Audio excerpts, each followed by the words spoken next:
It was a long time ago, but Steve Mura remembers how his love for baseball began.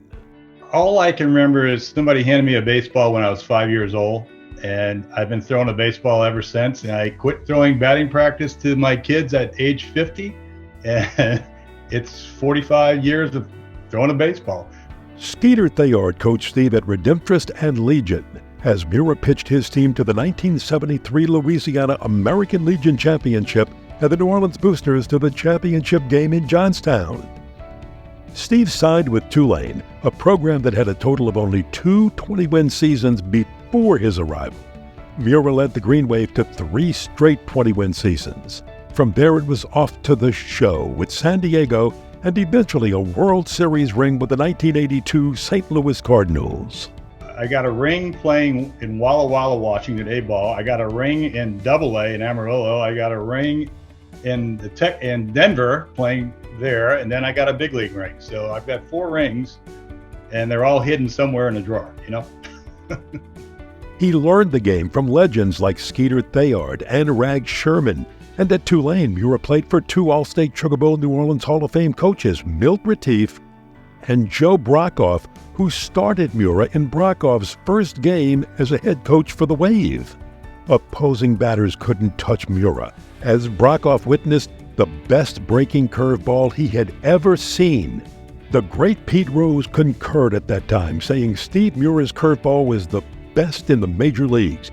I just love pitching, and I hated losing, and my goal was to go 9 innings. And that was just the way it was. I was pretty upset with myself when I couldn't complete a game.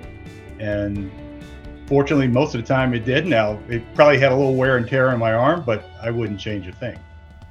As a senior, Mura earned All-American status when he led the nation in strikeouts with 158 in 96 1/3 innings.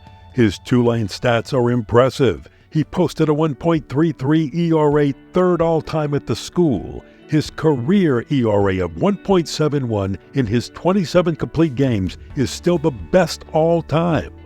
Mura's 27 complete games is tied for second, and his 308 strikeouts and 10.51 strikeouts per 9 innings are 4th all-time at Tulane. Mura was drafted in the 2nd round by the San Diego Padres in 1976, and by 1979, he was a mainstay on a roster of big-name Padre greats like pitchers Randy Jones, Raleigh Fingers, and Gaylord Perry, and infield outfielders that featured Dave Winfield, Ozzie Smith, and Bill Ullman, to name a few. In 1981, Steve was part of a blockbuster trade with the Cardinals that included Hall of Famer Ozzie Smith. I mean, they're a good offensive team, but you look at them, they got a really solid defense out there. They got Ozzie now, and you're not going to find anybody with better hands. It should be a combination of offense and defense that really helps this team out, and the pitching's just going to have to come through. 1 year later, Mura had his best season as a pro in the Cardinals' stretch run to the series from July the 6th to August the 15th. Mura won 6 of 8 starts, compiling a 6-0 record and a 2.63 ERA in that streak. The Cardinals beat Milwaukee to become the 1982 World Series champions.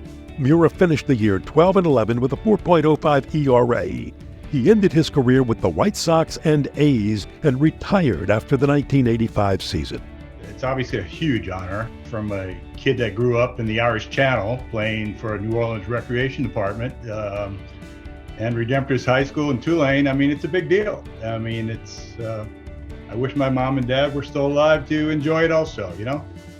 Let's welcome to the All-State Sugar Bowl's Greater New Orleans Sports Hall of Fame class of 2023, pitching great Steve Mura.